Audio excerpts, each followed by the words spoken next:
Hello everyone, एक नए video lecture में मैं आप सभी का हृदय की गहराइयों से हार्दिक अभिनंदन एवं वंदन करता हूं। मैं ईश्वर से प्रार्थना करता हूं आप सभी दीर्घायु हो, स्वस्थ हो, मस्त हो, व्यस्त हो, जबरदस्त हो। तो आज हम सीखने वाले हैं सूटेबल प्रेपोजिशन के बारे में या करेक्ट प्रेपोजिशन के बारे में। दोनों बातें एक ही हैं, सूटेबल प्रेपोजिशन कह लीजिए या करेक्ट प्रेपोजिशन कह लीजिए, दोनों बातें एक ही हैं। दोनों का हिंदी में मतलब होता है उपयुक्त समन्वोधक अव्यय। उपयुक्त समन्वोधक अव्यय। यहाँ से बोर्ड एग्जाम में एक प्रश्न जरूर पूछे जाते हैं। एक प्रश्न को यहां से बोर्ड एग्जाम में एक प्रश्न को जरूर पूछा जाता है। तो आइए शुरू करते हैं। मैंने 7 तरह के प्रश्नों को लिखा है। इसमें मैंने उन प्रश्नों को भी शामिल किया है जो बोर्ड एग्जाम में आए हुए प्रश्न हैं। इसमें मैंने उन प्रश्नों को भी इंक्लूड किया है जो बोर्ड एग्जाम में आए हुए हैं।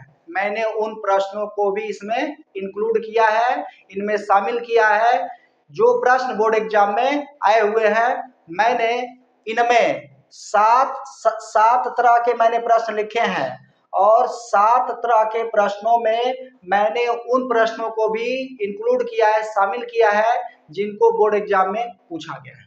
आइए शुरू करते हैं। कहा गया है fill in the gap with a suitable preposition.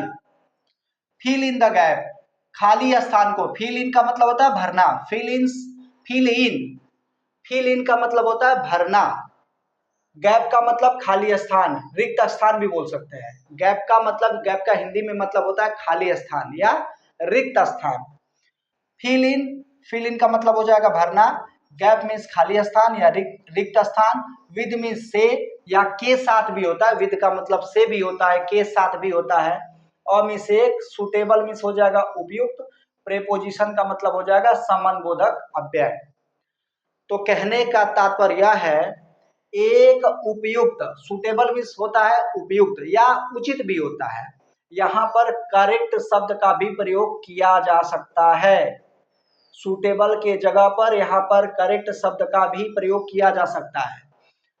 तो एक उपयुक्त समन्वोधक अव्यय से खाली स्थान को भरिए या एक उपयुक्त समन्वोधक अव्यय से रिक्त स्थान को भरिए। एक उपयुक्त समन्वोधक अव्यय से खाली स्थान को भरिए या एक उपयुक्त समन्वोधक अव्यय से रिक्त स्थान को भरिए। तो आज का हमारा पहला प्रश्न है I am proud. I am proud, proud के बाद खाली स्थान है, उसके बाद से माई सन लिखा गया है। क्या भरा जाएगा? प्राउड के साथ क्या आता है? प्राउड के साथ सूटेबल प्राउड के साथ कौन सा सूटेबल प्रेपोजिशन का प्रयोग किया जाता है? प्राउड के साथ किस सूटेबल प्रेपोजिशन का प्रयोग किया जाता है बच्चों, आपको बताना है।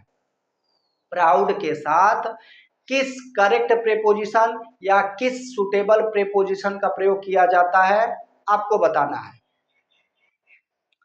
प्राउड के साथ टू का प्रयोग नहीं आता, विद का भी नहीं आता, फ्रॉम का नहीं आता।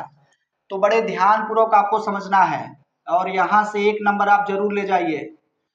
इस टॉपिक को पढ़ के जाइए जो मैं आपको बता रहा हूं। पार्ट 1 है, इसके बाद से पार्ट 2 आएगा, पार्ट 3 आएगा। बस पार्ट 3, इसका पार्ट 1 मैं आपको बता रहा हूँ, पार्ट 1, इसके बाद पार्ट 2 आएगा और पार्ट 2 के बाद पार्ट 3 आएगा। बस पार्ट 3 मैं केवल पार्ट 3 तक ही केवल मैं बनाऊंगा और 7 प्रश्न इसमें मैंने समाहित किए हैं। पार्ट 2 में भी 7 प्रश्न रहेंगे, पार्ट 3 में भी 7 ही प्रश्न रहेंगे और आपको इसके बाहर कुछ भी पूछा नहीं जाएगा।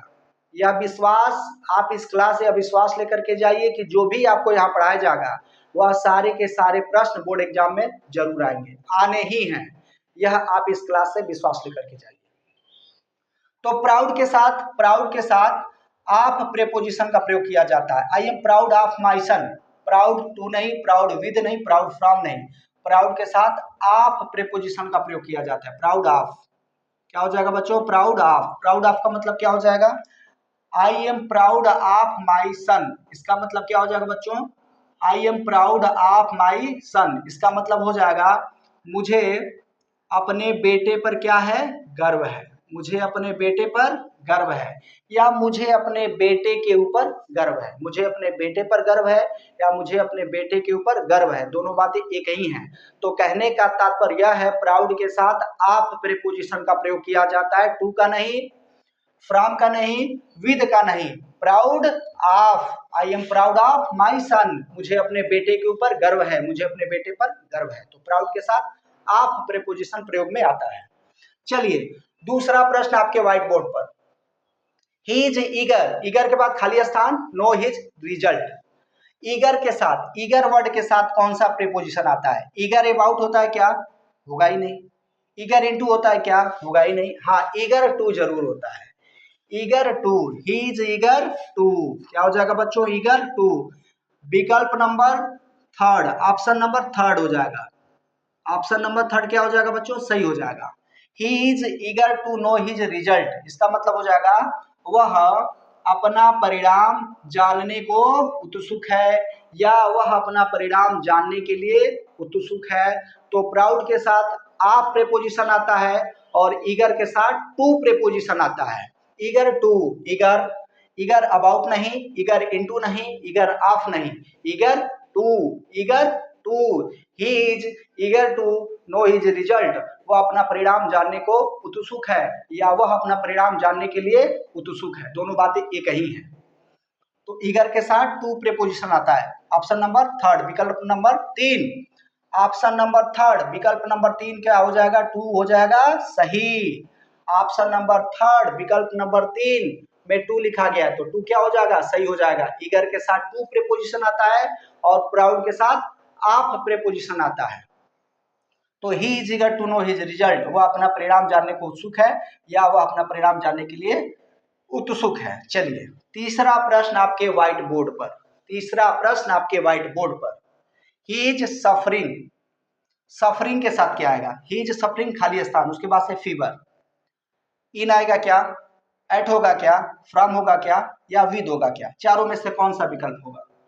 इसमें हो जाएगा फ्रॉम। क्या हो जाएगा बच्चों? फ्रॉम हो जाएगा। He is suffering from fever, he is suffering, he is suffering from fever, वह बुखार से पीड़ित है। He is suffering from fever, वह बुखार से क्या है? पीड़ित है, वह बुखार से पीड़ित है। तो सफरिंग के साथ फ्रॉम प्रीपोजिशन का प्रयोग किया जाता है। ऑप्शन नंबर थर्ड, विकल्प नंबर तीन क्या हो जाएगा? सही हो जाएगा। चलिए चलिए बच्चों, चलिए चौथा प्रश्न आपके व्हाइट बोर्ड पर, इट हैज बीन रेनिंग, क्या होगा? इट हैज बीन रेनिंग, अब इसमें लिखा गया फ्रॉम, सिंस, फॉर या बाय। फ्रॉम, सिंस, फॉर या बाय, चारों में से कौन सा ऑप्शन सही होगा? It has been raining since morning होगा, सिंस मॉर्निंग, सिंस मॉर्निंग। इसमें क्या हो जाएगा बच्चों? ऑप्शन नंबर टू, अर्थात विकल्प नंबर दो क्या हो जाएगा बच्चों? सही हो जाएगा। सिंस मॉर्निंग, सिंस का मतलब क्या होगा? सिंस का मतलब होता है से, निश्चित समय के लिए सिंस का प्रयोग किया जाता है। सिंस का, किसका प्रयोग किया जाता है बच्चों? सिंस का। तो सिंस मॉर्निंग हो जाएगा। क्या हो जाएगा? Since morning. It has been raining since morning, सुबह से बारिश हो रही है। It has been raining since morning, it has been raining since morning, सुबह से बारिश हो रही है। It has been raining since morning, सुबह से बारिश हो रही है। तो option number two, option number second, विकल्प नंबर दो सही हो जाएगा। सिंस का मतलब होता है से। चलिए पांचवा प्रश्न आपके व्हाइट बोर्ड पर, फ्रूट्स वर डिस्ट्रीब्यूटेड, खाली स्थान, गैप है, दोज 5 गर्ल्स, उन 5 लड़कियों के, उन 5 लड़कियों के बीच में होना चाहिए। इन तो होगा नहीं, बिटवीन होगा नहीं, बिटवीन नहीं होगा, बिटवीन इसलिए नहीं होगा, दो व्यक्तियों तथा दो वस्तुओं के लिए बिटवीन का प्रयोग किया जाता है, जिसका मतलब होता है के बीच में। दो से अधिक व्यक्तियों तथा वस्तुओं के लिए, के बीच के अर्थ में अमंग का प्रयोग किया जाता है, अमंग होगा, अमंग जरूर होगा। ऑप्शन नंबर 4 क्या हो जाएगा बच्चों? सही हो जाएगा। Option number 4 among, AMONG, among हो जाएगा। क्या हो जाएगा बच्चों? अमंग हो जाएगा। चलिए चलिए, fruits were distributed among those 5 girls, कहने का तात्पर्य है फलों को उन 5 लड़कियों के बीच में बांटा गया। फलों को उन 5 लड़कियों के बीच में बांटा गया। चलिए, या फलों को उन 5 लड़कियों के बीच में वितरित किया गया। फलों को उन 5 लड़कियों के बीच में बांटा गया। चलिए, 2 व्यक्तियों के लिए, 2 वस्तुओं के लिए, कहने का तात्पर्य यह है बिटवीन का प्रयोग 2 व्यक्तियों के लिए किया जाता है। 2 व्यक्तियों के बीच में जब किसी चीज को, जब किसी वस्तु को बांटना हो, केवल 2 व्यक्तियों के बीच में किसी व्यक्ति, कहने का तात्पर्य यह है बिटवीन का प्रयोग उस कंडीशन में किया जाता है, उस स्थिति में किया जाता है जब हमें किसी चीज को, किसी वस्तु को 2 व्यक्तियों के बीच में बांटना हो, तब बिटवीन का प्रयोग किया जाता है।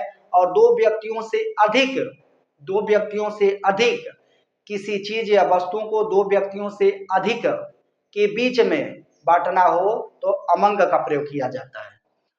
2 व्यक्तियों के बीच में किसी चीज को, किसी वस्तु को बांटने के लिए बिटवीन का प्रयोग किया जाता है, जिसका मतलब होता है के बीच में।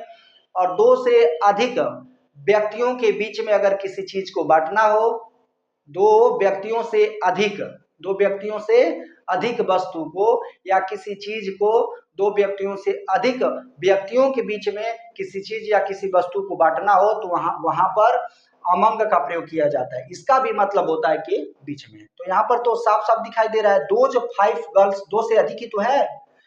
5 जो है 2 से अधिक ही तो होता है। 5 लड़कियों के बीच में 3 होता तभी भी अमंग का प्रयोग, 4 होता तभी भी, 5 होता, 5 है तभी भी, 6 है तभी भी, 7 होगा तभी भी। तो कहने का तात्पर्य है 2 से अधिक, जब भी 2 से अधिक होगा तो वहां पर अमंग का प्रयोग किया जाएगा, और 2 होगा तो बिटवीन का प्रयोग किया जाएगा। दोनों का मतलब होता है के बीच में। Fruits were distributed among those 5 girls, मतलब फलों को उन 5 लड़कियों के बीच में बांटा गया। चलिए, तो अमंग हो जाएगा हमारा ऑप्शन नंबर 4 सही हो जाएगा। चलिए, 6वां प्रश्न आपके व्हाइट बोर्ड पर, ही हैज नो डिजायर, क्या होगा?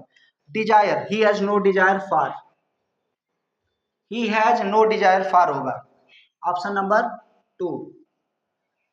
विकल्प नंबर 2 क्या हो जाएगा बच्चों? सही हो जाएगा। He has no desire for fame, इसका मतलब हो जाएगा ही हैज नो डिजायर, उसे कोई इच्छा नहीं है, फॉर फेम, प्रसिद्धि की, उसे प्रसिद्धि की कोई इच्छा नहीं है, या वह प्रसिद्धि की इच्छा नहीं रखता। He has no desire, he has no desire for fame, उसे प्रसिद्धि की कोई इच्छा नहीं है, या वह प्रसिद्धि की कोई इच्छा नहीं रखता है। उसे प्रसिद्धि की कोई इच्छा नहीं है या वह प्रसिद्धि की कोई इच्छा नहीं रखता है। तो डिजायर के साथ प्रीपोजिशन फॉर आएगा, डिजायर के साथ प्रीपोजिशन फॉर आएगा, टू नहीं, एट नहीं, ऑफ नहीं, डिजायर के साथ फॉर प्रीपोजिशन का प्रयोग आएगा, फॉर, FOR। मैं he has no desire, he has no desire for, क्या हो जाएगा बच्चों? फॉर हो जाएगा। He has no desire for fame, उसे प्रसिद्धि की कोई इच्छा नहीं है, वह प्रसिद्धि की कोई इच्छा नहीं रखता है। तो डिजायर के साथ फॉर प्रीपोजिशन आएगा। चलिए, 7वां प्रश्न आपके व्हाइट बोर्ड पर, who is knocking the door, who is knocking, who is knocking the door. Knocking का मतलब होता है खटखटाना। तो कहने का तात्पर्य है who is knocking the door, क्या होगा? नॉकिंग एट होगा बच्चों, नॉकिंग एट होगा, क्या होगा बच्चों? नॉकिंग एट, नॉकिंग क्या हो जाएगा? Knocking at. Who is knocking at the door, दरवाजा कौन खटखटा रहा है? तो ऑप्शन नंबर 1 क्या हो जाएगा बच्चों? ऑप्शन नंबर 1 क्या हो जाएगा? सही हो जाएगा। विकल्प नंबर 1 क्या हो जाएगा? सही हो जाएगा। नॉकिंग ऑन नहीं, नॉकिंग इनटू नहीं, और नॉकिंग बाय नहीं। नॉकिंग के साथ प्रीपोजिशन एट का प्रयोग किया जाता है। Knocking at, who is knocking at the door, दरवाजा कौन खटखटा रहा है। तो प्राउड के साथ आप प्रीपोजिशन का प्रयोग जरूर किया जाता है। ईगर के साथ टू प्रीपोजिशन का प्रयोग किया जाता है। सफरिंग के साथ फ्रॉम प्रीपोजिशन का प्रयोग किया जाता है। डिजायर के साथ फॉर प्रीपोजिशन का प्रयोग किया जाता है, और नॉकिंग के साथ एट प्रीपोजिशन का प्रयोग किया जाता है। अब मैं आपको अवगत करा दूं, मैं आपको बता दूं कि कौन से प्रश्न इसमें से किन किन प्रश्नों को बोर्ड एग्जाम में पूछा गया है अभी तक ऐसे कौन से प्रश्न इसमें से हैं जिनको पूछा गया है। तो पहला क्वेश्चन बड़ा इंपॉर्टेंट है, इसे पूछा गया है, कई बार बोर्ड एग्जाम में पूछा गया है, इंपॉर्टेंट है पहला प्रश्न। दूसरा प्रश्न भी कई बार बोर्ड एग्जाम में पूछा गया है, यह भी इंपॉर्टेंट है। तीसरा प्रश्न भी बोर्ड एग्जाम में पूछा जा चुका है, तीसरे प्रश्न को भी बोर्ड एग्जाम में, बोर्ड परीक्षाओं में पूछा जा चुका है, यह भी इंपॉर्टेंट है। और छठवां और सातवां प्रश्न भी, छठवां और सातवां प्रश्न भी इंपॉर्टेंट है, इसे भी बोर्ड एग्जाम में पूछा गया है। अभी तक जितनी भी परीक्षा हुई है हाई स्कूल की, उन परीक्षाओं में, कहने का तात्पर्य है मैं उन प्रश्नों को बता रहा हूं जो अभी तक बोर्ड एग्जाम में पूछे गए हैं। छठवां और सातवां को भी पूछा गया है, पहला, दूसरा और तीसरा को पूछा गया है। तो इसे बड़े ध्यान पूर्वक आपको देख करके जाना है, समझ कर जाना है, ताकि इसका आंसर लिखते समय इसके विकल्प को, ऑप्शन को सिलेक्ट करते समय आपको किसी तरह की कोई दिक्कत ना हो। तो आज के लिए बस इतना ही, मिलते हैं नेक्स्ट वीडियो में, तब तक के लिए जय हिंद।